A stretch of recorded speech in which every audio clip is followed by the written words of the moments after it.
Good morning all of you छात्राध्यापक तथा छात्राध्यापिकाओं। आज हम लोग बात करेंगे जननायक चंद्रशेखर विश्वविद्यालय बलिया यानी JNCU बलिया के एजुकेशन फैकल्टी में बीएड पे बात करेंगे। जैसा कि आपको पता है कि आपका एग्ज़ाम अगले मंथ में 11 तारीख से स्टार्ट हो रहा है।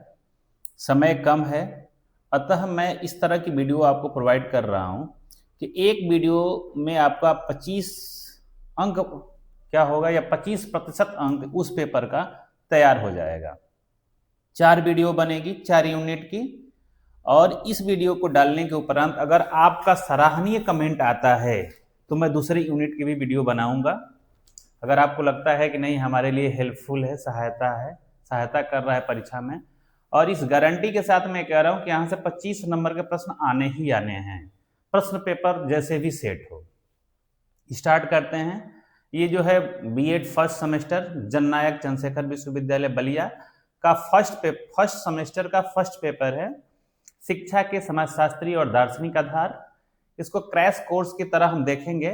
फर्स्ट यूनिट को देखेंगे कि फर्स्ट यूनिट से कौन कौन से क्वेश्चन आने की संभावना है, और फर्स्ट यूनिट कैसे 25% अंक पे अपना स्थान स्थापित करती है। ये जो क्वेश्चन पेपर है ये 2025-26 के लिए है, फर्स्ट सेमेस्टर के लिए। अब थोड़ा सा परीक्षा का पैटर्न समझिए। पहले का पैटर्न और अब के पैटर्न में अंतर हो गया है। पहले 3 घंटे का पेपर होता था, हर यूनिट से 2 क्वेश्चन आते थे, लेकिन वो पैटर्न चेंज हो गया है। अब इसका जो पैटर्न है, पेपर 2 घंटे का होगा और जो अंक होगा वो 100 नंबर का होगा। जो आपको क्वेश्चन अटेम्प्ट करने हैं, जो क्वेश्चन करने हैं, वो निर्देश के अनुसार ही करने हैं। देखिए 3 खंडों में डिवाइड है, सेक्शन ए, सेक्शन बी और सेक्शन सी, यानी खंड ए, खंड बी और खंड सी। 3 ठे सेक्शन है। पहला जो सेक्शन है यानी खंड अ जो है, इसमें जो होगा सभी प्रश्नों के उत्तर देने हैं, और जो प्रश्न होंगे वो 5 होंगे, और एक प्रश्न होगा 4 नंबर का होगा, और उन प्रश्नों का उत्तर 100 शब्दों में देना होगा। कंफर्म। इससे पहले एक मैं वीडियो भी बना चुका हूं, यूट्यूब पे आपको मिलेगा कि परीक्षा का पैटर्न क्या है। यानी प्रश्न जो खंड अ होगा उसमें 5 प्रश्न पूछे जाएंगे, एक प्रश्न 4 नंबर का होगा, और एक प्रश्न का उत्तर 100 शब्दों में देना है। 100 शब्दों में मैक्सिमम 5 लाइन, इससे अधिक मत लिखिएगा, कोई मतलब नहीं निकलेगा। खंड ब लघु उत्तरी प्रश्न पूछे जाएंगे, और यहां 5 प्रश्न पूछे जाएंगे, और एक प्रश्न जो होगा 8 नंबर का होगा, यानी 40 नंबर यहां से जाएगा, और एक प्रश्न का उत्तर देने के लिए आप 200 शब्दों का प्रयोग करेंगे। इसी तरह से खंड सी है, या खंड स है, सेक्शन सी है। यहां दीर्घ उत्तरी प्रश्न पूछे जाएंगे, और उनका उत्तर क्या करना होगा, 500 शब्दों में देना होगा।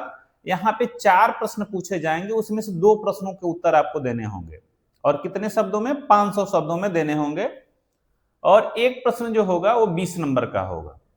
यानी 4 प्रश्नों में से 2 प्रश्नों के उत्तर देने हैं, एक प्रश्न 20 नंबर का होगा, और एक प्रश्न के उत्तर देते वक्त आप 500 शब्दों का प्रयोग करेंगे। तो हमको लग रहा है कि आप पैटर्न समझ गए होंगे। आइए हम लोग फर्स्ट यूनिट स्टार्ट करते हैं कि इसमें से प्रश्न किस तरह के प्रश्न पूछे जाने की संभावना प्रबल है। जैसे आपसे पूछा जा सकता है, शिक्षा से आप क्या अभिप्राय है, या शिक्षा से आप क्या समझते हैं, या शिक्षा की परिभाषा दीजिए। देखिए ये वो प्रश्न हैं जो बार बार रिपीटेड हैं, जो बार बार पूछे गए हैं, और इन्हीं प्रश्नों को आधार मानकर या उन्हीं प्रश्नों को आधार बना करके क्या करता है गाइड, जो पेपर सेटर है वो अपना पेपर सेट करता है। तो शिक्षा से आपका क्या अभिप्राय है, 2024 में प्रश्न पूछा जा चुका है। शिक्षा के विभिन्न स्वरूपों का उल्लेख कीजिए, यानी इसके स्वरूप भी पूछ सकता है, प्रकार भी पूछ सकता है, तो आपका उत्तर एक ही होगा। अगर शिक्षा से आपका क्या तात्पर्य है, बात वही है, उसका भी उत्तर वही होगा। शिक्षा की परिभाषा दीजिए। अगर ये प्रश्न खंड अ में पूछता है, यानी सेक्शन ए में पूछता है, तो 2 परिभाषा लिखेंगे। खंड ब में यानी सेक्शन बी में पूछता है, तो इसको 3 परिभाषा और एक अपनी परिभाषा लिख देंगे।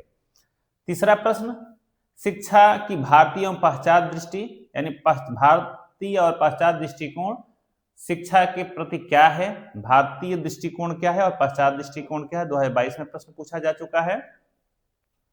शिक्षा के स्रोतों की व्याख्या कीजिए, 2019 में प्रश्न पूछा गया। इन प्रश्नों का उत्तर जरूर पढ़ के जाइएगा। शिक्षा दर्शन का अर्थ स्पष्ट कीजिए, 18 में प्रश्न पूछा गया है। तत्व मीमांसा से आप क्या समझते हैं, तत्व मीमांसा, ज्ञान मीमांसा और मूल मीमांसा, इसको तो पढ़ के जाइएगा। एक प्रश्न श्योर यहां से आना है, या तो 8 नंबर में प्रश्न ये पूछ दे या तो 4 नंबर में पूछ दे, आना ही आना है, पढ़ के जाइएगा तीनों को। कौन कौन, ज्ञान मीमांसा, सॉरी तत्व मीमांसा, ज्ञान मीमांसा और मूल मीमांसा। अगला, ज्ञान मीमांसा के शैक्षिक निहितार्थ का उल्लेख कीजिए। जैसे शैक्षिक निहितार्थ वो सबका पढ़ के जाएंगे तो कि वो काम करेगा सेक्शन सी और सेक्शन सी में और सेक्शन बी में। दर्शन की परिभाषा दीजिए, दर्शन एवं शिक्षा के संबंध पर एक सटीक उदाहरण दीजिए। भारतीय दर्शन में वर्णित पुरुषार्थों को स्पष्ट कीजिए। शिक्षा में दर्शन की उपादेयता बताइए क्या है। दर्शन विज्ञानों का विज्ञान है, इसकी व्याख्या कीजिए। शिक्षा और दर्शन एक ही सिक्के के दो पहलू हैं, इस कथन की व्याख्या कीजिए। तत्व मीमांसा से आपका क्या तात्पर्य है। शिक्षा में दर्शन की आवश्यकता क्या है, स्पष्ट कीजिए। ज्ञान मीमांसा से क्या तात्पर्य है, व्याख्या कीजिए। और शिक्षा से आप क्या समझते हैं, शिक्षा के विभिन्न स्वरूपों या रूपों का उदाहरण से व्याख्या कीजिए। ये लॉन्ग क्वेश्चन होगा जो हमारे सेक्शन सी में पूछेगा, जो 20 नंबर का होगा। शिक्षा से क्या अभिप्राय है, शिक्षा की प्रकृति एवं क्षेत्र का वर्णन कीजिए। शिक्षा से आपका क्या अभिप्राय है, प्रजातांत्रिक नागरिकता को विकसित करने हेतु तो इसके उद्देश्य की विवेचना कीजिए। यानी ये जो इतने क्वेश्चन हैं, इसी टाइप का प्रश्न पूछेगा और एक प्रश्न तो श्योर आना ही आना है। और थोड़ा सा हम लोग फास्ट पढ़ेंगे ताकि इस यूनिट को मिनिमम यानी कम से कम समय में कवर करें, ताकि वीडियो बहुत लंबी ना हो। क्योंकि यहाँ पे हम बात करेंगे शिक्षा, शिक्षा की परिभाषा, शिक्षा के प्रकार, शिक्षा की प्रकृति, दर्शन, दर्शन का अर्थ, दर्शन के प्रकार, फिर तत्व मीमांसा, ज्ञान मीमांसा, मूल मीमांसाओं की बात करेंगे हम। फिर शिक्षा का दर्शन पे, दर्शन का शिक्षा पे प्रभाव देखेंगे। फिर शिक्षा और दर्शन का संबंध देखेंगे तथा इसका जो बी बुलेट है, यूनिट फर्स्ट का जो बी बुलेट है जिसमें उपनिषद और बौद्ध पढ़ना है, इसको भी हम इसी वीडियो में देखेंगे। एक यूनिट की कंप्लीट वीडियो है ये। अगर इसको देख के जाते हैं तो 25 नंबर श्योर पक्का है कि 25 नंबर आएगा। आप इसको 2 से 4-5 बार देखिए और कुछ पढ़ने की कोई जरूरत नहीं पड़ेगी। हम लोग भी इसको थोड़ा सा फास्ट पढ़ेंगे ताकि कम से कम समय में इसको पढ़ सकें। अब सबसे बड़ी बात, पहली बात आती है शिक्षा, एजुकेशन पूछा है ना। शिक्षा से आप क्या समझते हैं, या शिक्षा के अर्थ पूछ सकता है, या शिक्षा का शाब्दिक अर्थ बताइए। तो शिक्षा है क्या, ये हम देखें। शिक्षा क्या है, शिक्षा शब्द संस्कृत के शिक्ष धातु से बना है, जिसका अर्थ है सीखना या सिखाना। शाब्दिक अर्थ के आधार पर हम कह सकते हैं कि शिक्षा सीखना, सिखाना, ज्ञान प्राप्त करना, प्रशिक्षण देना और अनुशासन स्थापित करने की एक प्रक्रिया है। पहली बात ये भी जानिए, शिक्षा प्रक्रिया है। Education is a process not result, यानी शिक्षा एक प्रक्रिया है, रिजल्ट नहीं है, परिणाम नहीं है। अब इसका संस्कृत का शब्द हम लोग देख लिए। अब इसका लैटिन शब्द समझें। एजुकेशन जो है लैटिन भाषा के 3 शब्दों के से उत्पन्न हुआ माना जाता है। कौन कौन, एडुसियर, एडुकेयर और एजुकेटम। एडुसियर का अर्थ होता है पालन पोषण करना, विकसित करना। एडुसियर का अर्थ होता है बाहर निकालना, नेतृत्व करना। और एजुकेटम का अर्थ होता है पढ़ाने या प्रशिक्षित करने का कार्य। एजुकेटम शब्द भी अगर हम विस्तृत पढ़ेंगे हमारी या मेरे एप्लीकेशन पे अगर आप आते हैं, मैं इसका अपने एप्लीकेशन का लिंक इस वीडियो के डिस्क्रिप्शन में दे दूंगा, तो उस पर आएंगे तो इस पर हम विधिवत बात किए हैं कि एजुकेटम शब्द भी 2 शब्दों से मिलकर बना है, ई प्लस ड्यू को। बट यहाँ टाइम नहीं, आइए सरसरी निगाह से देखेंगे। देखिए ये माइंड मैप है, यहाँ हम क्या क्या पढ़ेंगे, ये सारी चीजें बहुत अच्छे से हमारे एप्लीकेशन पे पड़ा हुआ है, लेकिन वहां पे विस्तृत है, आपके पास समय नहीं है।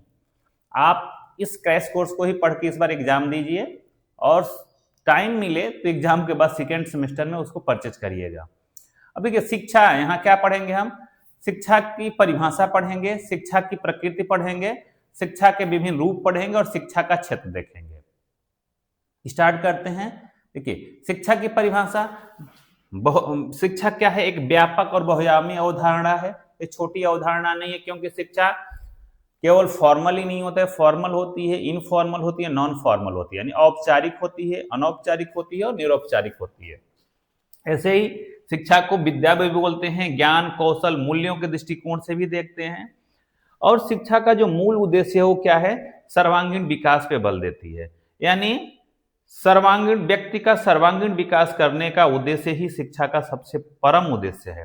सर्वांगीण विकास में क्या है, सामाजिक विकास हो, चारित्रिक विकास हो, नैतिक विकास हो, बौद्धिक विकास हो, मानसिक विकास हो, यानी चारों तरफ से वो डेवलप हो, सब तरह से उसका विकास हो, यही शिक्षा का उद्देश्य है। कुछ दार्शनिक हैं, इनके आधार पर हम शिक्षा को देखते हैं। जैसे प्लेटो कहते हैं कि शरीर और आत्मा में सौंदर्य और पूर्णता की अभिव्यक्ति ही क्या है, शिक्षा है। गांधी कहते हैं, महात्मा गांधी राष्ट्रपिता, शरीर मन और आत्मा, किसी बालक या किसी व्यक्ति के शरीर मन और आत्मा में सर्वोत्तम शक्तियों का प्रकटीकरण ही शिक्षा है। अगला चौंडीवी कहते हैं कि क्या है, शिक्षा स्वयं जीवन है, जीवन की तैयारी नहीं है। शिक्षा जीवन की तैयारी नहीं है, बल्कि क्या है, स्वयं जीवन है। अरस्तु कहते हैं स्वस्थ शरीर में स्वस्थ मन या स्वस्थ मस्तिष्क का निर्माण करना ही शिक्षा है। ये चार परिभाषा तो हम अभी रट लें, क्योंकि परिभाषा तो हमको रटनी ही पड़ेगी, तो क्यों ना अभी हम ये परिभाषा रट। पहली परिभाषा हम प्लेटो की देख लें। प्लेटो कहता है कि शरीर और आत्मा में सौंदर्य पूर्णता का विकास करना ही शिक्षा है।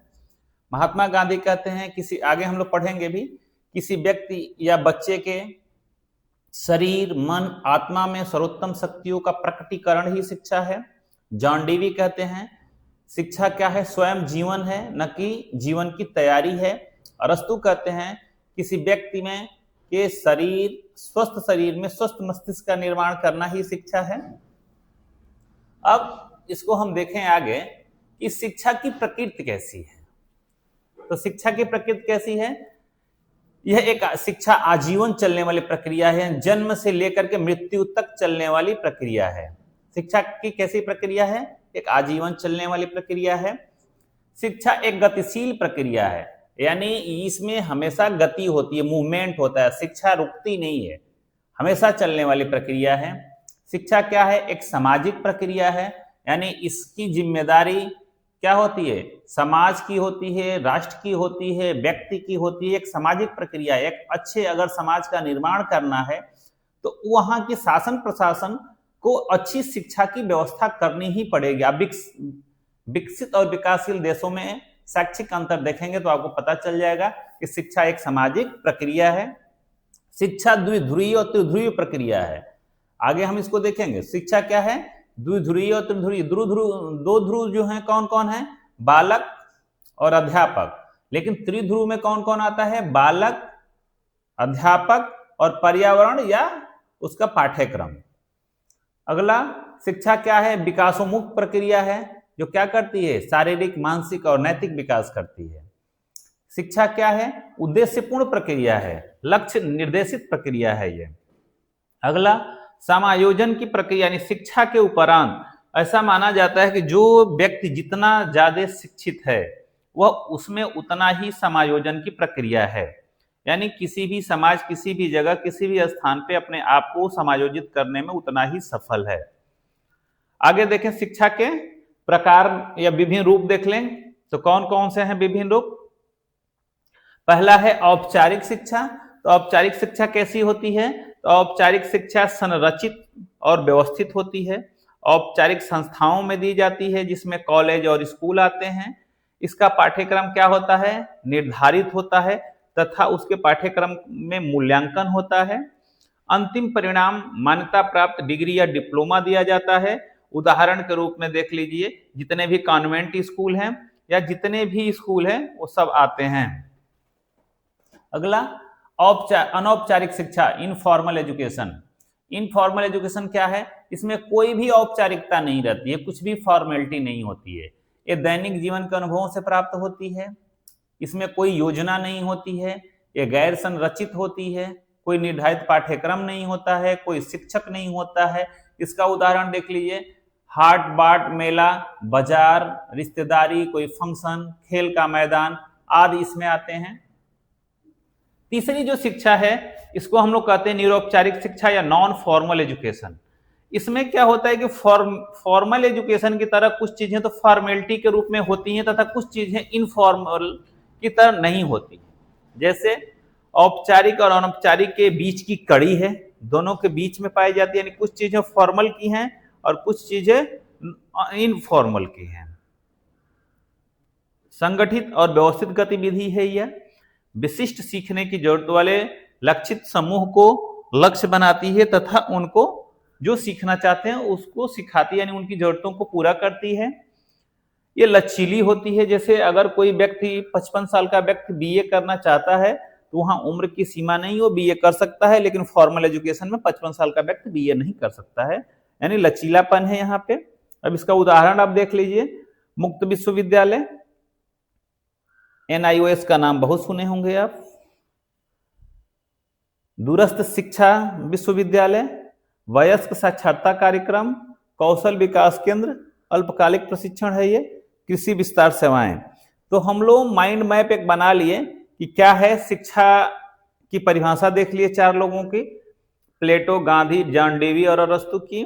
शिक्षा की विशेषताएं देख लिए, शिक्षा की विशेषता भी पूछता है तो यही लिखेंगे, शिक्षा की प्रकृति भी पूछता है तो यही लिखेंगे। शिक्षा के प्रकार या विविध रूप देख लिए, और फॉर्मल, इनफॉर्मल, नॉन फॉर्मल, औपचारिक, अनौपचारिक और निरौपचारिक, इसके प्रकार देख लिए। अब आगे हम लोग बढ़ते हैं, इसमें हम विस्तृत, ये नोट्स बहुत विस्तृत है, आप इसको अच्छे से पढ़िएगा वीडियो को स्टॉप कर करके। शिक्षा क्या है? शिक्षा एक व्यापक, ऊपर हम बात किए हैं, बहुआयामी अवधारणा है जिसे केवल औपचारिक स्कूली शिक्षा तक सीमित नहीं किया जा सकता। सरल शब्दों में शिक्षा ज्ञान, कौशल, मूल्यों, विश्वासों, आदतों और दृष्टिकोण को प्राप्त करने या प्रदान करने की एक प्रक्रिया है। यह व्यक्ति के सर्वांगीण विकास में सहायक होती है, उसे समाज में प्रभावी ढंग से कार्य करने और अपने जीवन को बेहतर बनाने के लिए तैयार करती है।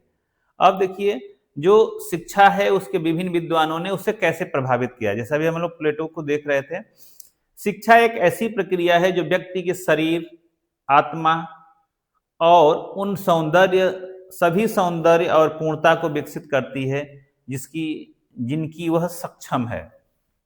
गांधी जी कहते हैं, महात्मा गांधी, कि शिक्षा से मेरा अभिप्राय बालक की जगह व्यक्ति भी लिख सकते हैं आप। शिक्षा से मेरा अभिप्राय बालक और मनुष्य के शरीर, मन और आत्मा में निहित सर्वोत्तम शक्तियों का सर्वांगीण प्रकटीकरण है। जॉन डेवी भी हम देख लिए, शिक्षा जीवन की तैयारी नहीं अपितु स्वयं जीवन है। अरस्तु को देखे, स्वच्छ शरीर में स्वस्थ मस्तिष्क का निर्माण करना ही शिक्षा है। इन परिभाषाओं से यह स्पष्ट होता है कि शिक्षा का लक्ष्य केवल सूचना देना नहीं, बल्कि व्यक्ति का आंतरिक क्षमताओं को जागृत करना, उसे सामाजिक बनाना और उसे आजीवन सीखने वाला बनाना है। यह एक गतिशील प्रक्रिया है जो जन्म से लेकर मृत्यु तक चलती रहती है। शिक्षा की प्रकृति हम लोग देख चुके हैं कि एक आजीवन चलने वाली प्रक्रिया है, एक गतिशील प्रक्रिया है, एक सामाजिक प्रक्रिया है, यह द्विध्रुवी और त्रिध्रुवी प्रक्रिया है। दो ध्रुवों की बात कौन करता है? जॉन एडम्स के अनुसार शिक्षा, शिक्षक और छात्र। शिक्षा क्या है? शिक्षक और छात्र के बीच एक प्रक्रिया है जहां शिक्षक छात्र को प्रभावित करता है, यानी दो ध्रुवी हो गए, शिक्षक और छात्र। तीन ध्रुव की बात करते हैं जॉन डेवी, और ये कहते हैं कि शिक्षा केवल दो ध्रुवी नहीं है, शिक्षा क्या है? तीन ध्रुवी है, त्रिध्रुवी है, ट्राइपोलर है, जिसमें शिक्षक भी होता है, छात्र भी होता है और समाज और वातावरण भी होता है। कहीं कहीं पे यहाँ पे आपको मिलेगा पाठ्यक्रम भी होता है। इन तीनों के बीच की अंतःक्रियात्मक प्रक्रिया है जो समाज या वातावरण से सीखने की प्रक्रिया को महत्वपूर्ण रूप से प्रभावित करती है। ये विकासोन्मुख प्रक्रिया है, उद्देश्य पूर्ण प्रक्रिया है, समायोजन की प्रक्रिया है। अब शिक्षा का क्षेत्र हम देखते हैं, कभी कभी पूछ लेता है कि शिक्षा का क्षेत्र क्या क्या है। तो शिक्षा का क्षेत्र बहुत ही व्यापक है, उसके कुछ पहलुओं को हम देखेंगे। जैसे शिक्षा का जो पहला क्षेत्र है शैक्षिक दर्शन यानी एजुकेशनल फिलॉसफी, आपका पेपर आगे पढ़ेंगे भी हम। एजुकेशनल फिलॉसफी, इसमें क्या है कि मौलिक प्रश्नों पे बात की जाती है, जैसे क्यों क्या से संबंधित प्रश्न, जैसे हम क्यों आए, हम कहाँ से आए, हमारा यहाँ आने का मुख्य उद्देश्य क्या है, हम यहाँ से कहाँ जाएंगे, मनुष्य का जन्म क्यों होता है, मृत्यु क्यों होता है, मनुष्य के शरीर के सारे अंग वैसे ही रहते हैं, उसमें से क्या निकल जाता है तो उसकी शरीर शिथिल हो जाती है, वह किसी काम को नहीं कर पाता है, आदि अन्य तरह के जितने भी प्रश्न उठते हैं इनका सारे का उत्तर कहाँ मिलता है, शैक्षिक दर्शन में मिलता है। अगला जो इसका क्षेत्र है शिक्षा का समाजशास्त्र, यहाँ हम ये देखते हैं कि हमारी जो संस्कृति है, हमारी जो सभ्यता है, वह शिक्षा को कैसे प्रभावित करती है तथा शिक्षा से संस्कृति और सभ्यता कैसे प्रभावित होती है, सामाजिक परिवर्तन क्या है, सामाजिक परिवर्तन क्यों होता है, कितने प्रकार का होता है आदि तरह, और शिक्षा कैसे समाज को प्रभावित करती है तो समाज कैसे शिक्षा को प्रभावित करता है आदि तरह के जितने भी प्रश्न उठते हैं उसका उत्तर हमको शिक्षा के समाजशास्त्र में मिलता है। फिर बात आती है अगला इसका जो क्षेत्र है शिक्षा का मनोविज्ञान, यहाँ पे हम ये देखते हैं कि एक ही शिक्षक है और पढ़ने वाले विद्यार्थी 40 हैं, शिक्षक के पढ़ाने का तरीका एक ही है, लेकिन उसमें से 40 में से सीखने की जो प्रक्रिया है, सीखने का जो टेक्निक है, सीखने का जो तरीका है, सीखने की जो हैबिट है वो अलग अलग है। तो ऐसा क्यों होता है, या सीखने के किस नियम को किस व्यक्ति के साथ लागू किया जाए आदि जितने भी मनोवैज्ञानिक कारण है उसका हम अध्ययन यहाँ पे करते हैं। अगला जो प्रकार है तुलनात्मक शिक्षा। अब यहाँ पे हम तुलनात्मक शिक्षा की बात करते हैं। मान लीजिए कि हम विकसित देश और विकासशील देशों की शिक्षा प्रक्रिया या शिक्षा प्रणाली को तुलनात्मक रूप से तुलना करके अध्ययन करते हैं कि वहाँ की शिक्षा प्रणाली और यहाँ की शिक्षा प्रणाली में क्या अंतर है, वहाँ की प्राइमरी शिक्षा कैसी है, हमारे यहाँ की प्राइमरी शिक्षा कैसी है, वहाँ की टीजीटी पीजीटी या हायर एजुकेशन कैसी है, हमारे यहाँ की टीजीटी पीजीटी हायर एजुकेशन कैसी है आदि चीज़ों जहाँ पे एक देश का दूसरे देश के शिक्षा प्रणाली के साथ तुलना की जाती है।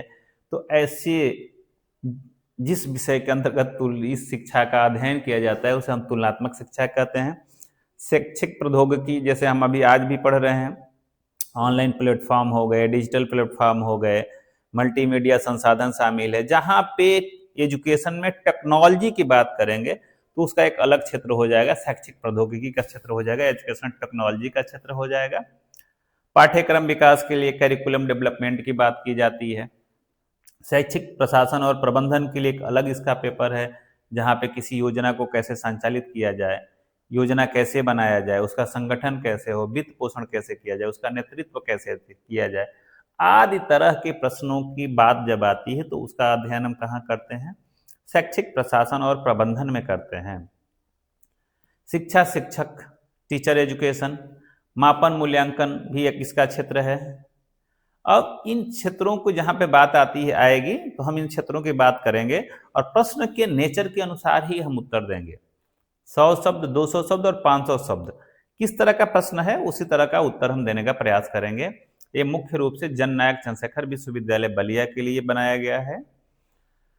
शिक्षा के विभिन्न रूप, अब शिक्षा के कितने रूप हैं अभी हम ऊपर पढ़ चुके हैं। मुख्य रूप से 3 रूप हैं, कौन कौन? औपचारिक शिक्षा, अनौपचारिक शिक्षा और निरौपचारिक शिक्षा। अभी थोड़ा सा ये जो मेरी पीडीएफ है बड़ी ही लंबी है, आप उसको पढ़िएगा।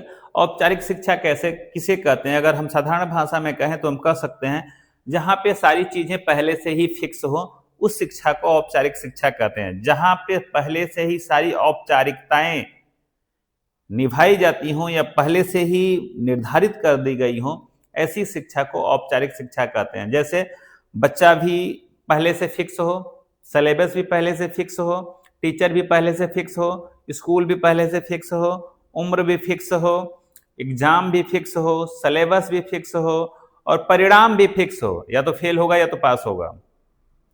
तो यहाँ जहाँ पे सारी चीजें पहले से फिक्स हैं, ऐसी शिक्षा को हम क्या कहते हैं? औपचारिक शिक्षा कहते हैं। इसके लिए जैसे स्कूल, कॉलेज, विश्वविद्यालय में जो शिक्षा में प्रदान की जाती है वो कैसी शिक्षा है? औपचारिक शिक्षा है। कुछ विद्वान हैं जो इसके बारे में इसकी मैंने औपचारिक शिक्षा की परिभाषा दिए हैं। यहाँ पे हमको नहीं लग रहा है कि इनको पढ़ के टाइम व्यतीत करने की जरूरत है, आप पढ़ लीजिएगा। तीनों के यूनेस्को के अनुसार है, जेपी नाइक के अनुसार है और एचपी कॉम्स के अनुसार है। अब उदाहरण देखना हो तो देख सकते हैं। प्राथमिक और माध्यमिक शिक्षा कक्षा 1 से 12वीं तक स्कूलों में दी जाती है। उच्च शिक्षा, व्यवसायिक तकनीकी शिक्षा, विशेष पेशेवर पाठ्यक्रम, औपचारिक अनौपचारिक शिक्षा, यहाँ पे कोई भी औपचारिकता नहीं होती है। जहाँ पे कुछ भी फिक्स ना हो, ना विद्यालय फिक्स हो, ना अध्यापक फिक्स हो, ना छात्र फिक्स हो, ना सिलेबस फिक्स हो, ना मूल्यांकन फिक्स हो, जहाँ पे कोई चीज फिक्स ना हो, अगर वहां से हमें शिक्षा प्राप्त हो रही है तो उसे हम कहते हैं अनौपचारिक शिक्षा, यानी इनफॉर्मल एजुकेशन। जैसे समाज से, मेला से, बाजार से, न्यूज़पेपर से, टीवी से, मोबाइल से, जहाँ पे कुछ फिक्स ना हो, टाइम फिक्स ना हो और हमें शिक्षा मिल रही है, तो ऐसी शिक्षा को अनौपचारिक शिक्षा कहते हैं। इसको भी 3 विद्वानों ने परिभाषित किया है, आप इसको पढ़ेंगे। इसके लिए भी उदाहरण है, जैसे पारिवारिक शिक्षा, सामाजिक अंतःक्रिया, मीडिया से सीखना, कार्य अनुभव से सीखना, यातायात के नियम से सीखना, व्यक्तिगत अनुभव। यहाँ से जितने भी हमें शिक्षा मिलती है वो अनौपचारिक शिक्षा होती है। तीसरी जो शिक्षा आई है इसको हम कहते हैं निरौपचारिक शिक्षा। अब निरौपचारिक शिक्षा क्या है, ऊपर हम लोग बात किए। निरौपचारिक शिक्षा औपचारिक और अनौपचारिक यानी फॉर्मल और इनफॉर्मल के बीच की कड़ी है। जहां पे औपचारिक शिक्षा में बहुत सारी कठिनाइयां हैं, बहुत सारी औपचारिकताएं हैं, तो बहुत सारे फिक्सेशन पहले से हैं, तो उनको कुछ कमजोर कर दिया गया, लचीला कर दिया गया, तथा कुछ इनफॉर्मल एजुकेशन को फॉर्मल कर दिया गया। तो यहाँ जहां पे मान लीजिए पढ़ने की आजादी है, जैसे हमको बीए करना है, अभी इस पे एग्जाम्पल मैं दिया, मुझे बीए करना है, मेरी उम्र 55 साल की है, तो मैं फॉर्मल एजुकेशन से बीए नहीं कर सकता। मैं कहीं नौकरी पेशे वाला हूं, नौकरी कर रहा हूं, अगर मुझे बीए करना है या बीएससी करना है, एमए करना है, एमएससी करना है, तो हम रेगुलर या फॉर्मल एजुकेशन के स्कूलों से नहीं कर सकते हैं। इसके लिए हमें कहाँ जाना पड़ेगा, नॉन फॉर्मल एजुकेशन की बात की जाएगी और हमें उन विद्यालयों में जाना पड़ेगा जो ओपन, जैसे ओपन यूनिवर्सिटीज हैं, ओपन स्कूल्स हैं, वहीं से हमें ये डिग्री प्राप्त होगी। तो जितने इस तरह की शिक्षा जहाँ पे हमको मिलती है वो निरौपचारिक शिक्षा के अंतर्गत आती है। इसके भी कुछ विद्वानों ने परिभाषा दी है, आप इसको देख सकते हैं। उदाहरण हम देखें, जैसे मुक्त विश्वविद्यालय, दूरस्थ शिक्षा विश्वविद्यालय, जैसे इग्नू है, राजर्षि टंडन है, जैसे बहुत सारे ओपन यूनिवर्सिटीज हैं, वयस्क साक्षरता कार्यक्रम, कौशल विकास केंद्र, कृषि, स्वास्थ्य सेवाएं। अब इसका कंक्लूजन हम अगर लिखें तो लिख सकते हैं कि ये तीनों रूप एक दूसरे से भिन्न होते हुए भी व्यक्ति के समग्र विकास में योगदान करते हैं।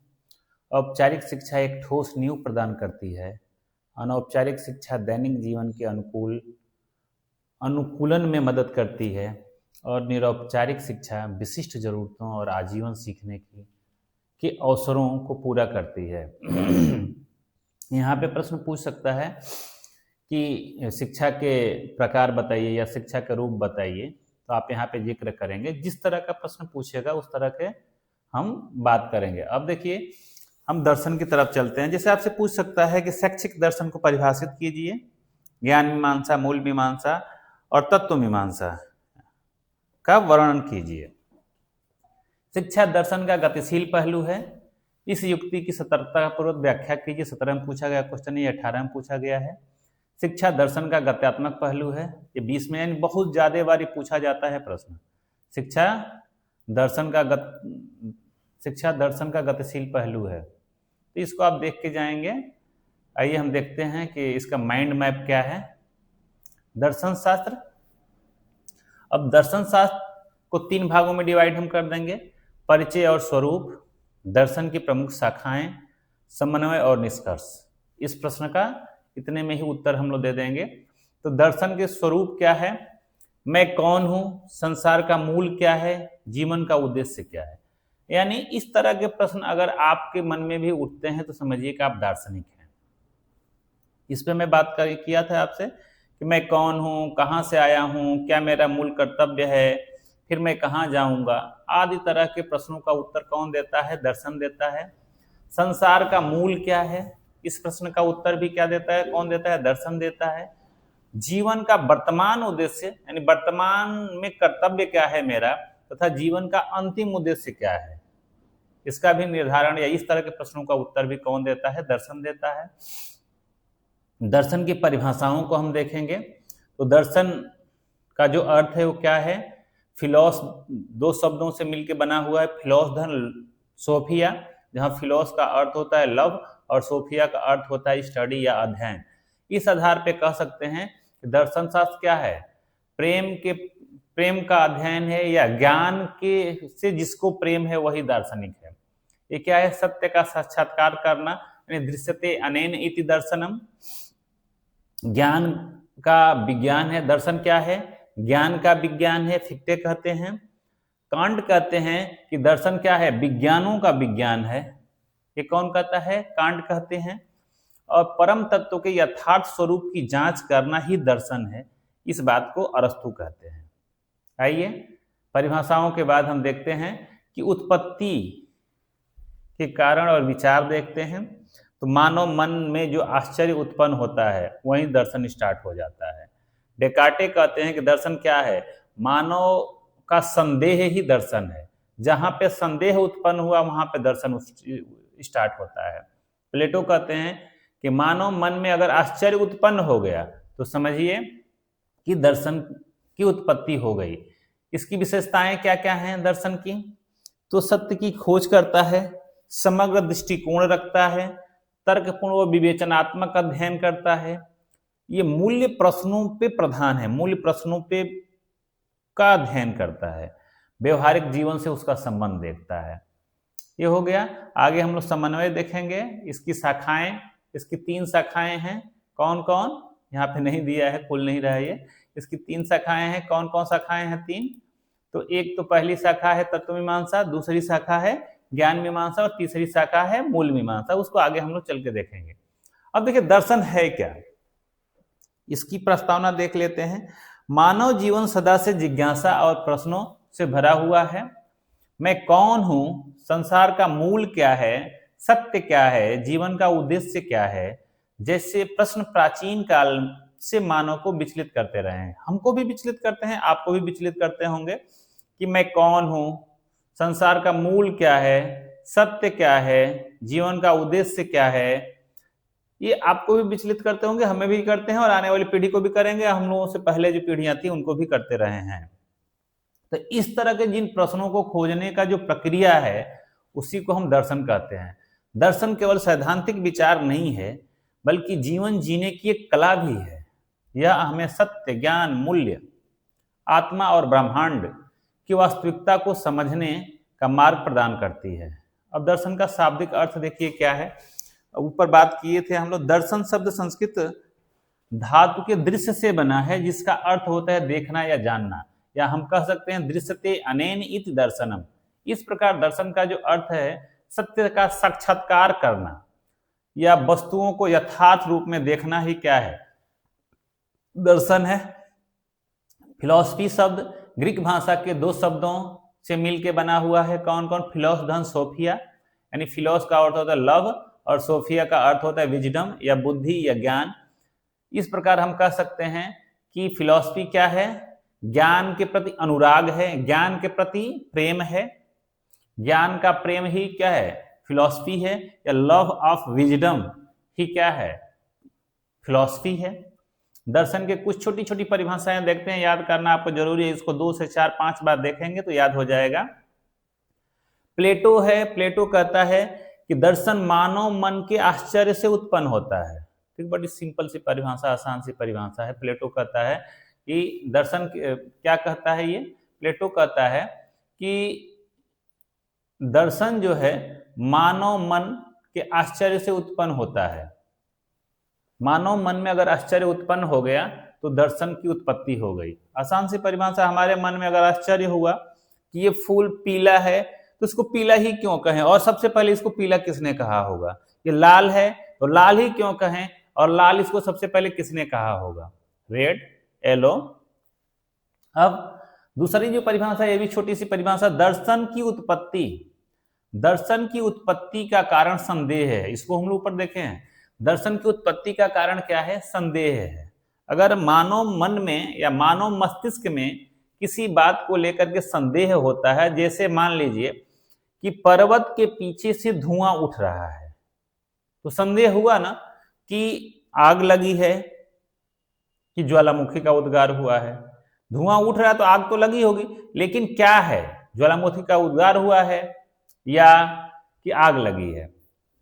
सिंपल सी परिभाषा है। एक है जो प्लेटो कहता है कि अगर मानव मन में अगर आश्चर्य उत्पन्न हो गया तो समझिए कि दर्शन की उत्पत्ति हो गई। दूसरा कहता है कि दर्शन की उत्पत्ति का कारण, जो मुख्य कारण है वो क्या है? संदेह है। एक कहता है कि आश्चर्य है, एक कहता है कि संदेह है।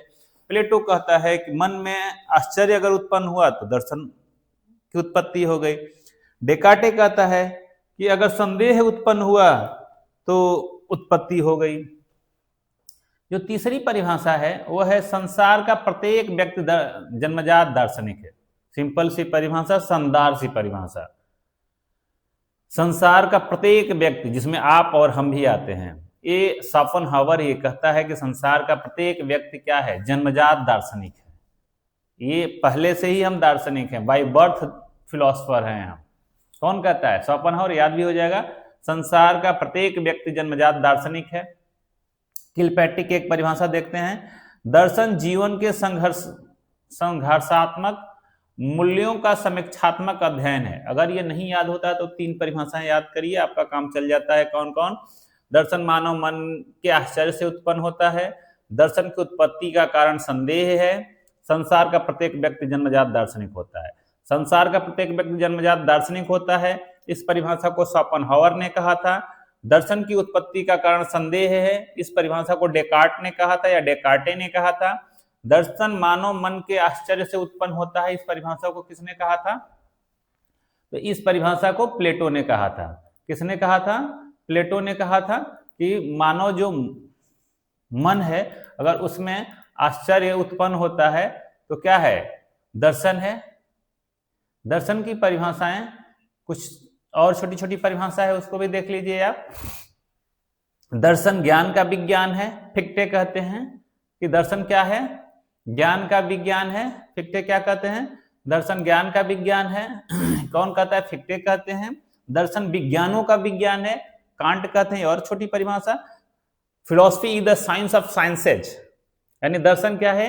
विज्ञानों का विज्ञान है। दर्शन क्या है? नॉलेज ऑफ साइंस, ज्ञान का विज्ञान है।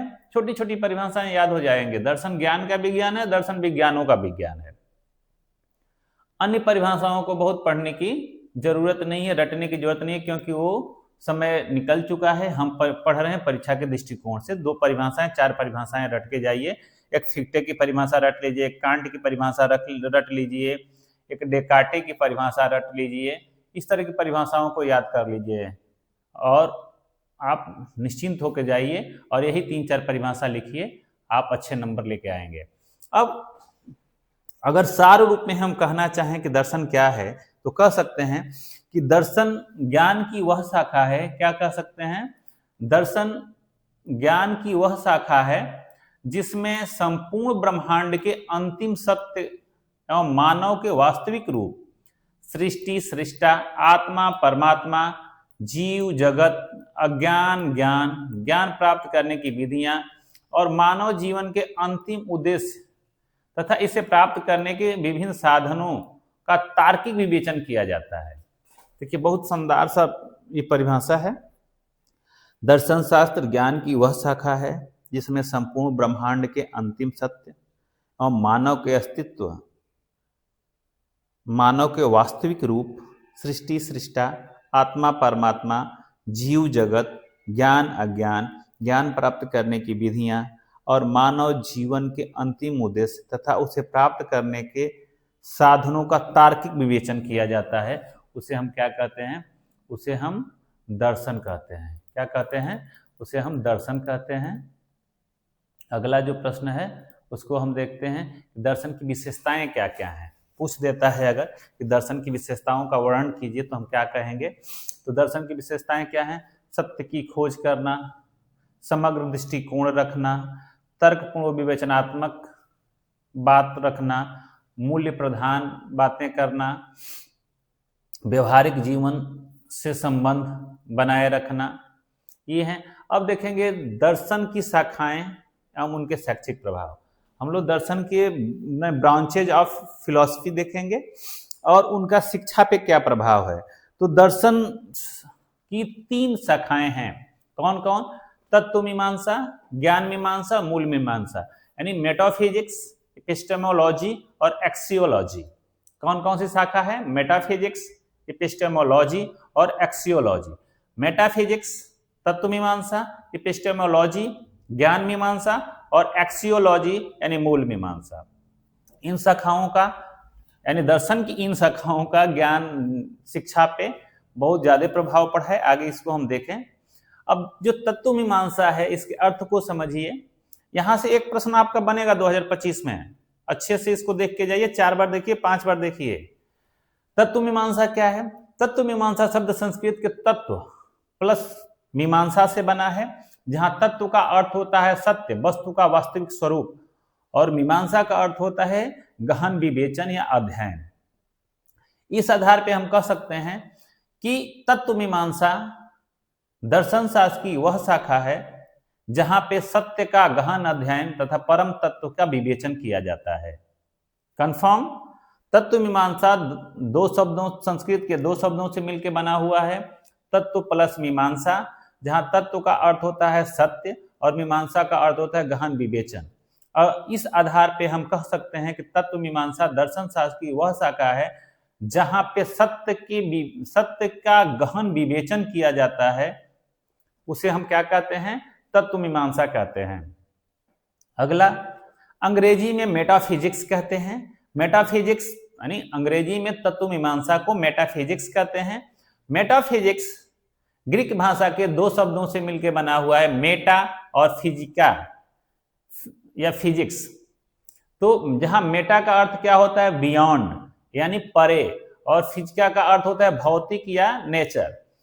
इससे मिलकर बना, इस आधार पे हम कह सकते हैं भौतिकता से जहां परे की बात की जाए, यानी बियॉन्ड द नेचर की बात की जाए, यानी प्रकृति से परे की जहां पे बात की जाए, वहां पे समझिए कि दर्शन शास्त्र के तत्व मीमांसा की बात की जा रही है।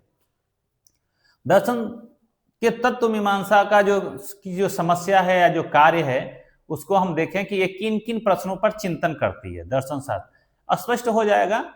देखिए, पहले तो जान जाइए, जहां पे आत्मा परमात्मा की बात की जा रही हो, जहां पे प्रकृति की बात, प्रकृति से परे, यानी ऐसे प्रश्नों की बात की जा रही हो जिसका उत्तर सर्व सुलभ न हो, तो समझिए कि तत्व मीमांसा के अंतर्गत ये दर्शन का भाग आएगा। अब देखिए बात क्या क्या करती है, उस पर हम बात करें। तत्व मीमांसा क्या करता है? यह ब्रह्मांड का स्वरूप क्या है, इसका निर्माण कैसे हो रहा है, इस ब्रह्मांड का मूल तत्व क्या है, इस ब्रह्मांड का अंतिम सत्य क्या है, अस्तित्व की प्रकृति क्या है, यह सृष्टि क्या है, इसका निर्माण कैसे हो रहा है, इस सृष्टि का प्रयोजन क्या है, यानी जो निर्माण करता है वो सृष्टि क्यों बना रहा है, इसका स्वरूप क्या है, इस ब्रह्मांड का स्वरूप क्या है, क्या एक ही ब्रह्मांड है, किसके अतिरिक्त भी कोई ब्रह्मांड है, आदि तरह के प्रश्न करता है। अगला, हम लोग कितने देखे थे? सृष्टि का प्रयोजन क्या है, आत्मा परमात्मा का अस्तित्व है या नहीं है तो उसका स्वरूप क्या है, यानी आत्मा है, परमात्मा है कि नहीं है, यदि है तो उसका स्वरूप क्या है, मानव का वास्तविक स्वरूप क्या है, मनुष्य जीवन का अंतिम उद्देश्य क्या है, मनुष्य अपने अंतिम उद्देश्य को कैसे प्राप्त कर सकता है, आदि तरह के प्रश्नों, इस तरह के प्रश्नों की जहां पे बात की जा रही है, तो आप समझिए कि दर्शन शास्त्र की यह तत्व मीमांसा के पे बात की जा रही है, यानी दर्शन शास्त्र की तत्व मीमांसा ही शाखा है। अगला, इसका शैक्षिक प्रभाव हम देखें, तत्व मीमांसा का शैक्षिक प्रभाव कैसे पड़ता है, तो शिक्षा का उद्देश्य निर्धारण करने में इसकी अहम भूमिका होती है। कि अब जैसे तत्व मीमांसा शिक्षा को जीवन के परम उद्देश्य से जोड़ती है। उदाहरण के रूप में देखिए, भारतीय दर्शन में शिक्षा का उद्देश्य मुक्ति या मोक्ष माना गया है, तथा पश्चिम में शिक्षा का उद्देश्य आत्मा की पूर्णता बताई गई है। तो अंतिम उद्देश्य का जहां पे निर्धारण की बात आती है तो वहां पे हम तत्व मीमांसा से ही बात करते हैं, तत्व मीमांसा संबंधी ही बात करते हैं।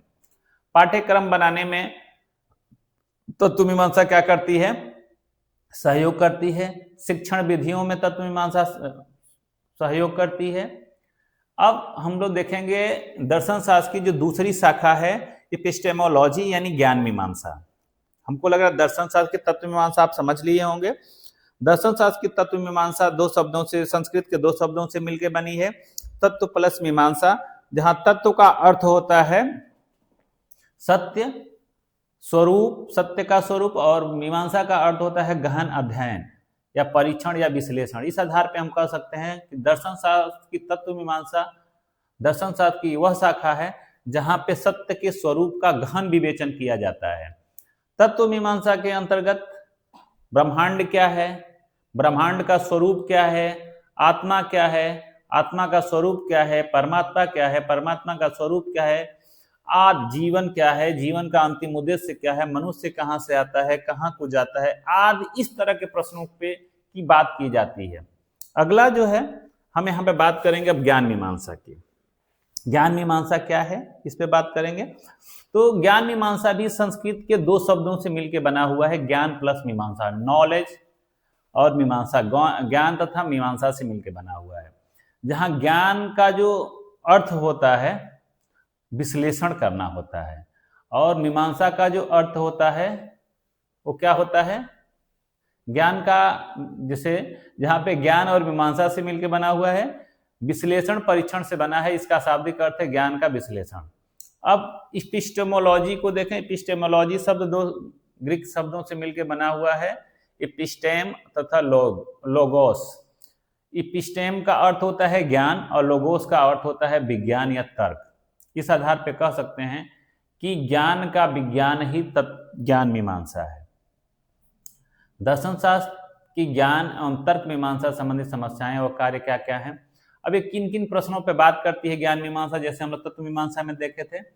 ज्ञान का स्वरूप क्या है, ज्ञान प्राप्त करने के उपकरण और स्रोत क्या क्या है, ज्ञान प्राप्त करने के उपकरणों का स्वरूप क्या है, ज्ञान प्राप्त करने की विधियां क्या हैं, ज्ञान और ज्ञाता और ज्ञ में क्या संबंध होता है, स्मरण का अर्थ है और उसका स्वरूप क्या है, विस्मरण का क्या अर्थ है, उसका स्वरूप क्या नहीं, स्मरण का स्वरूप क्या है, उसका अर्थ क्या है, विस्मरण का स्वरूप क्या है, अर्थ क्या है, विस्मरण होता क्यों है, आदि तरह के प्रश्न। सत्य क्या है, असत्य क्या है, अगर कोई चीज सत्य है तो उसको कैसे परखें हम, कोई चीज असत्य है तो उसको कैसे परखें, उसका क्या पैमाना है, सत्य ज्ञान की सत्यता की प्रामाणिकता के क्या आधार हैं, तर्क की विधियां क्या हैं, आदि तरह के प्रश्नों पे बात करती है। कौन करती है? ये ज्ञान मीमांसा करती है। और भारतीय परंपरा में ज्ञान प्राप्त करने के कुछ जो साधन है उसे प्रमाण भी कहा गया है, जैसे प्रत्यक्ष, अनुमान, उपमान, शब्द आदि, ये क्या है? ज्ञान प्राप्त करने के प्रमाण है। शैक्षिक प्रभाव क्या है? शिक्षा के उद्देश्य निर्धारण में अहम भूमिका निभाती है। शिक्षा के पाठ्यक्रम निर्धारण में अहम भूमिका ज्ञान मीमांसा निभाता है। शिक्षण की विधियों में अहम भूमिका निभाता है। अगला जो मीमांसा है वो है मूल्य मीमांसा। मूल्य मीमांसा क्या है, इसको हम देखें तो अन्य जो दो मीमांसाएं हम लोग देखे हैं, तत्व मीमांसा और ज्ञान मीमांसा, वैसे ही मूल्य मीमांसा का शाब्दिक अर्थ देखें तो मूल्य मीमांसा भी संस्कृत के दो शब्दों के मेल से बना है, मूल्य और मीमांसा। जहां मूल्य का अर्थ होता है वैल्यू और मीमांसा का अर्थ होता है, ऊपर भी पढ़ चुके हैं हम लोग, विवेचना। तो इस आधार पे हम कह सकते हैं जहां मूल्यों की विवेचना की बात की जाए वहां पे समझ जाइए कि दर्शन शास्त्र के मूल मीमांसा की बात की जा रही है। एक्सियोलॉजी शब्द ग्रीक भाषा के दो शब्दों से मिलकर बना है, एक्सियोस प्लस लोगोस। तो एक्सियोस का अर्थ होता है वैल्यू और लोगोस का अर्थ होता है साइंस। अतः इस आधार पे हम कह सकते हैं कि मूल मीमांसा मूल्यों का विज्ञान है, जहां पे हम मूल्यों के विज्ञान यानी मूल्यों का साइंटिफिक रूप से अध्ययन करते हैं। वहां पे हम समझ जाइए कि मूल मीमांसा की बात कर रहे हैं। अब मूल मीमांसा किन किन प्रश्नों का उत्तर देती है यानी किन किन प्रश्नों को ढूंढने का प्रयास करती है उसको देखते हैं। जैसे मनुष्य जीवन का मूल उद्देश्य क्या है, मनुष्य के मूल उद्देश्य की प्राप्ति के लिए किन लक्ष्यों को प्राप्त करना आवश्यक है? इन लक्ष्यों को प्राप्त करने के क्या उपाय हैं? जीवन के मूल उद्देश्य की प्राप्ति के लिए किन मूल्यों को अपनाना आवश्यक है? मानव जीवन के किस पक्ष के उन्नयन के लिए किन मूल्यों को अपनाना आवश्यक है? मूल्य की प्रकृति क्या है? शाश्वत मूल्य क्या है? नैतिकता क्या है? नैतिकता के पालन के लिए किन मूल्यों को अपनाना आवश्यक है? करणीय और अकरणीय कर्म कौन कौन से हैं? यानी करने योग्य कर्म कौन है और न करने योग्य कर्म कौन है? करणीय और अकरणीय कर्मों का निर्णय कैसे किया जाए? ये कर्म करने योग्य है, ये कर्म करने योग्य नहीं है। अब यहाँ पे हम बहुत सारे एग्जाम्पल आपको देते हैं, लेकिन ये वीडियो ऐसे ही काफी लंबी होती जा रही है, तो हम लोग बात अगर इस विषय पे गहन अध्ययन करना है तो आप हेल्पफुल डॉक्टर संतोष सर एप्लीकेशन को अपने मोबाइल में डाउनलोड करिए, परचेज करिए और पढ़िए। लेकिन यहाँ पे हम फ्री में पढ़ रहे हैं और परीक्षा के दृष्टिकोण से पढ़ रहे हैं, तो इसको थोड़ा सा हम फास्ट ही पढ़ेंगे। अब मूल मीमांसा को मुख्यतः 3 भागों में बांटा गया है। कौन कौन? नैतिक मूल्य, सौंदर्य मूल्य और सामाजिक मूल्य। नैतिक मूल्य में सत्य, अहिंसा और न्याय आता है। सौंदर्य मूल्य में कला, साहित्य और संगीत आता है। और सामाजिक मूल्य में समानता, स्वतंत्रता और बंधुत्व आता है। इसका शैक्षिक उद्देश्य कहाँ कहाँ पे पड़ता है? तो शिक्षा के उद्देश्य का निर्धारण करने में, पाठ्यक्रम निर्धारण करने में, शिक्षण विधियों को निर्धारण करने में इसका अहम रोल होता है। तीनों को अगर हम देखें तो तत्व मीमांसा शिक्षा को जीवन का अंतिम लक्ष्य देती है। ज्ञान मीमांसा शिक्षा में ज्ञान की प्रकृति और विधियां स्पष्ट करती है। मूल मीमांसा शिक्षा में मूल्य, नैतिकता और सौंदर्य बोध प्रदान करती है। तीनों शाखाएं मिलकर शिक्षा को पूर्णता देती हैं। उपसंहार के रूप में हम कह सकते हैं कि दर्शन की इन 3 शाखाओं का शिक्षा पर गहरा प्रभाव है। तत्व मीमांसा शिक्षा को जीवन के अंतिम उद्देश्य से जोड़ती है, तो ज्ञान मीमांसा शिक्षा के ज्ञानात्मक नींव रखती है, और वहीं पे मूल मीमांसा शिक्षा को मूल्यपरक और मानवीय बनाती है। यदि शिक्षा केवल ज्ञान तक सीमित हो तो वह अधूरी है, परंतु जब उसमें तत्व मीमांसा और मूल मीमांसा का समावेश होता है तब शिक्षा वास्तविक अर्थों में संपूर्ण बन जाती है। यानी हम लोगों ने शिक्षा देख लिया, दर्शन देख लिया, दर्शन का अर्थ देख लिया, दर्शन की शाखाएं देख ली। अब एक प्रश्न कई बार पूछ दिया है कि भारतीय दर्शन और पाश्चात्य दर्शन में अंतर क्या है? इसको हम लोग देख लेते हैं। तो इसका जो माइंड मैप है काफ़ी बड़ा है। आप एक्चुअली ये पीडीएफ हम उठा के जो पेड क्लास है वहीं से ले लिए हैं, वहाँ पे माइंड मैप के बारे में विधिवत हम लोग चर्चा करते हैं। तो यहाँ पे हम देख लेंगे, इसको देखने की बहुत ज़रूरत नहीं है, समय नहीं है, कि कुछ विद्यालयों में पाठ्यक्रमों में दर्शन और फिलॉसफी में अंतर को स्पष्ट करने पर बल दिया गया। दर्शन और फिलॉसफी तो एक ही विषय अनुशासन डिसिप्लिन के लिए हिंदी और अंग्रेजी भाषा के अलग अलग शब्द हैं।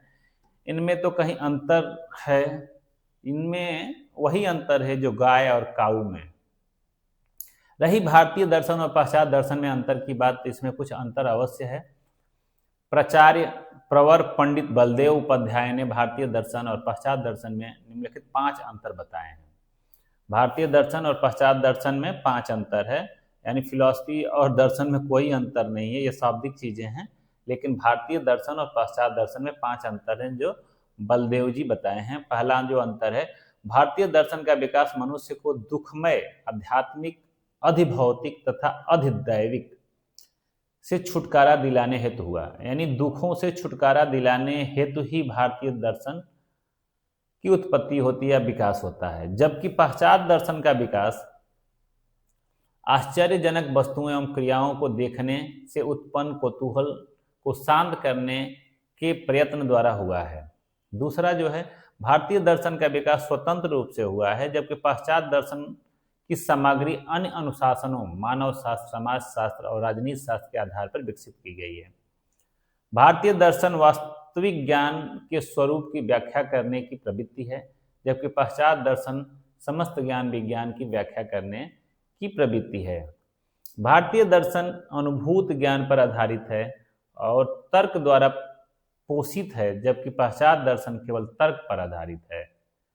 भारतीय दर्शन का धर्म से गहरा संबंध है, जबकि पाश्चात्य दर्शनों का धर्म से कोई संबंध नहीं है।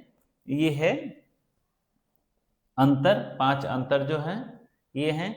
आइए अब हम देखते हैं, पूछता है कभी कभी शैक्षिक दर्शन से आप क्या समझते हैं, शैक्षिक दर्शन को परिभाषित कीजिए तथा शिक्षा का दर्शन का शिक्षा पे प्रभाव बताइए तथा शिक्षा और दर्शन का संबंध बताइए। इसके बारे में हम देखते हैं। तो शैक्षिक दर्शन क्या है? शैक्षिक दर्शन शिक्षा और सीखने की प्रक्रिया के मौलिक उद्देश्य, प्रकृति, विधियों और समस्याओं की दार्शनिक जांच है। यह दर्शन शास्त्र के सिद्धांतों को शिक्षा के क्षेत्र में लागू करता है ताकि यह समझा जा सके कि शिक्षा क्या होनी चाहिए, उसे कैसे संचालित किया जाना चाहिए और उसका अंतिम लक्ष्य क्या होना चाहिए। यह शिक्षा के क्यों, क्या और कैसे से संबंधित गहन प्रश्नों का उत्तर देने का प्रयास करता है। कौन? शिक्षा दर्शन। जो इसका शाब्दिक अर्थ है वो है कि शिक्षा दर्शन का शाब्दिक जो अर्थ है, शिक्षा दर्शन 2 शब्दों से मिलकर बना हुआ है, शिक्षा और दर्शन। शिक्षा का अर्थ होता है ज्ञान, कौशल, मूल्यों और आदतों से प्राप्त करने या प्रदान करने की प्रक्रिया, विशेष रूप से एक औपचारिक प्रणाली जैसे स्कूल में। अब दर्शन का क्या अर्थ होता है? दर्शन का अर्थ होता है ज्ञान, वास्तविकता और अस्तित्व की प्रकृति का अध्ययन, विशेष रूप से अकादमिक अनुशासन के रूप में। इसलिए शाब्दिक रूप से शिक्षा दर्शन का अर्थ शिक्षा के पीछे के दर्शन का अध्ययन है। परिभाषा हम देख लेते हैं। शिक्षा दर्शन को इस प्रकार परिभाषित किया जा सकता है कि यह दर्शन शास्त्र की वह शाखा है, यानी शिक्षा दर्शन दर्शन शास्त्र की वह शाखा है जो शिक्षा के सभी पहलुओं, उसके लक्ष्य, विधि, पाठ्यक्रम, मूल्यांकन और नेतृत्व पर दार्शनिक सिद्धांतों और अवधारणाओं को लागू करती है। यह शिक्षा को एक व्यापक दार्शनिक दृष्टिकोण से समझने का प्रयास करती है। यह विश्लेषण करती है कि विभिन्न दार्शनिक विचारधाराएं जैसे आदर्शवाद, यथार्थवाद, प्रयोजनवाद, अस्तित्ववाद शैक्षिक प्रथाओं को कैसे आकार देती है। यह शिक्षा की प्रक्रिया, सामग्री और उद्देश्यों के बारे में अंतर्निहित मान्यताओं और पूर्वधारणाओं की आलोचनात्मक जांच करती है। कुछ विद्वानों की परिभाषा हम देखते हैं। जॉन डीवी कहते हैं कि शिक्षा दर्शन का व्यवहारिक रूप है। यह मानव जीवन के उद्देश्य को शिक्षा के माध्यम से साकार करने की प्रक्रिया है। रॉस कहते हैं कि दर्शन और शिक्षा एक ही सिक्के के 2 पहलू हैं। इस पे प्रश्न भी पूछा जा चुका है। दर्शन और शिक्षा एक ही सिक्के के 2 पहलू हैं। दर्शन विचार देता है और शिक्षा उस विचार का कार्यान्वयन करती है। दर्शन और शिक्षा एक ही सिक्के के 2 पहलू हैं और दर्शन विचार देती है या देता है और शिक्षा उस विचार का कार्यान्वयन करती है। बटलर कहते हैं कि शिक्षा दर्शन दार्शनिक सिद्धांतों का शैक्षिक समस्याओं पर अनुप्रयोग है। एडम्स कहते हैं शिक्षा दर्शन जीवन और शिक्षा दोनों को एकीकृत करने वाली प्रक्रिया है। मूर कहते हैं शिक्षा दर्शन वह दृष्टिकोण है जो बताता है कि मनुष्य को क्या सिखाया जाए, क्यों सिखाया जाए और कैसे सिखाया जाए।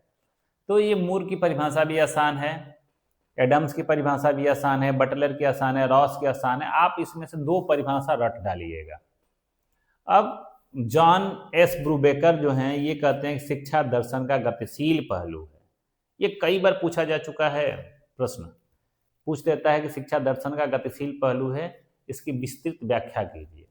तो ये किसने कहा? पहले तो ये जानिए, ब्रूबेकर ने कहा था, जॉन एस ब्रूबेकर ने कहा था कि शिक्षा क्या है? दर्शन की गतिशील पहलू है।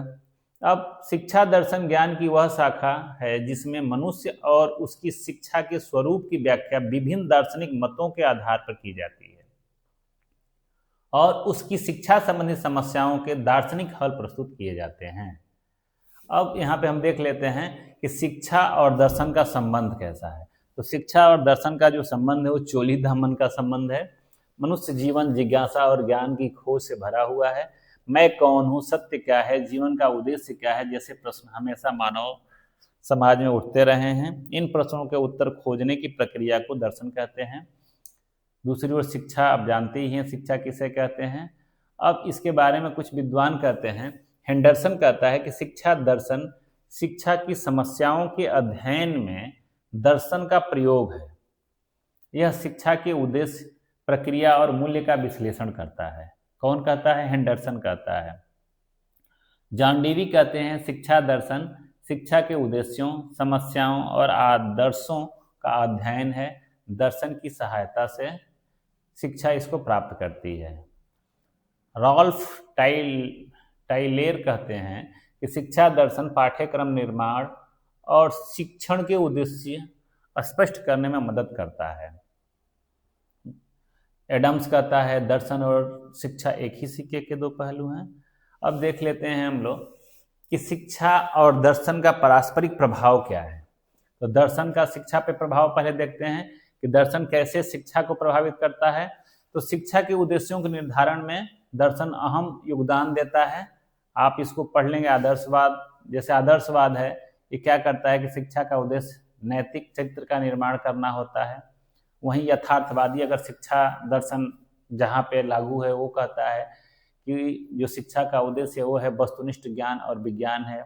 अगर प्रयोजनवाद, जैसे अमेरिका में प्रयोजनवाद है, तो वहाँ के शिक्षा का जो उद्देश्य है वो है अनुभव और समस्या समाधान कौशल पे जोर देता है। पाठ्यक्रम और शिक्षण विधियों पर प्रभाव डालता है। मूल्य और नैतिकता का समावेश करता है। शिक्षक और शिक्षार्थी का दृष्टिकोण बदल देता है। आदर्शवाद के अनुसार कुछ और है, यथार्थवाद के अनुसार कुछ और है, प्रयोजनवाद के अनुसार कुछ और है। अब हम देखेंगे कि शिक्षा दर्शन को कैसे प्रभावित करती है। तो शिक्षा व्यवहारिक संदर्भ में दर्शन को प्रभावित करती है। समाज और संस्कृति पर प्रभाव डालती है। शिक्षक और छात्र पर प्रभाव डालती है। तो शिक्षा दर्शन, एक प्रश्न बार बार पूछता है कि शिक्षा दर्शन का गतिशील पहलू है। जॉन एडम्स ब्रूबेकर के कथन की विस्तृत व्याख्या कीजिए। इस पर बात हम लोग पहले कर चुके हैं। तो कैसे प्रभावित करती है इसको देखिए। तो शिक्षा दर्शन का गतिशील पहलू है। शिक्षा और दर्शन शास्त्र के बीच एक मौलिक और अविभाज्य संबंध प्रकाश डालता है। ये जो कथन है ब्रूबेकर का कि शिक्षा और दर्शन क्या है, ये शिक्षा दर्शन का गतिशील पहलू है। तो ये क्या करता है कि दर्शन शास्त्र का मूल आधार, दर्शन शास्त्र का जो मूल आधार है वो ये करता है कि शिक्षा और जो दर्शन है, अगर दर्शन को शिक्षा से अलग कर दें और शिक्षा को दर्शन से अलग कर दें तो दोनों अपंग हो जाएंगे। तो दोनों की मदद की जरूरत है और दोनों की मदद करते हैं। तो अब जैसे तत्व मीमांसा है, तत्व मीमांसा कैसे शिक्षा को गतिशील बनाती है, ज्ञान मीमांसा कैसे शिक्षा को गतिशील बनाती है, तथा मूल मीमांसा कैसे शिक्षा को गतिशील बनाती है, इसी वीडियो में इससे पहले हम लोग पढ़ चुके हैं। यदि शिक्षा गतिशील कार्यान्वयन है, ऐसे इसको हम लोग पहले भी पढ़ चुके हैं और आप वीडियो को रोक करके इसको पढ़ लेंगे। अगर हम पढ़ना स्टार्ट कर देंगे तो ये हो जाएगा बहुत ही लंबा वीडियो, ये 2 घंटे 3 घंटे की वीडियो हो जाएगी। और मेरा प्रयास है कि कम से कम समय में इसको ख़त्म किया जाए। आप वीडियो को रोक के स्टॉप करके इसको पढ़ लेंगे। अब हम लोग एक देखते हैं, दर्शन और शिक्षा एक ही शिक्षा के, दर्शन और शिक्षा एक ही सिक्के के दो पहलू हैं, इसकी पुष्टि कीजिए। कई बार प्रश्न 25 में पूछा जा चुका है, फिर भी आप पढ़ लेंगे। दर्शन और शिक्षा एक ही सिक्के के दो पहलू हैं, 19 में भी पूछा जा चुका है। तो इसके बारे में हम लोग विधिवत पढ़ चुके हैं, केवल इस प्रश्न को मैं दे दिया हूं।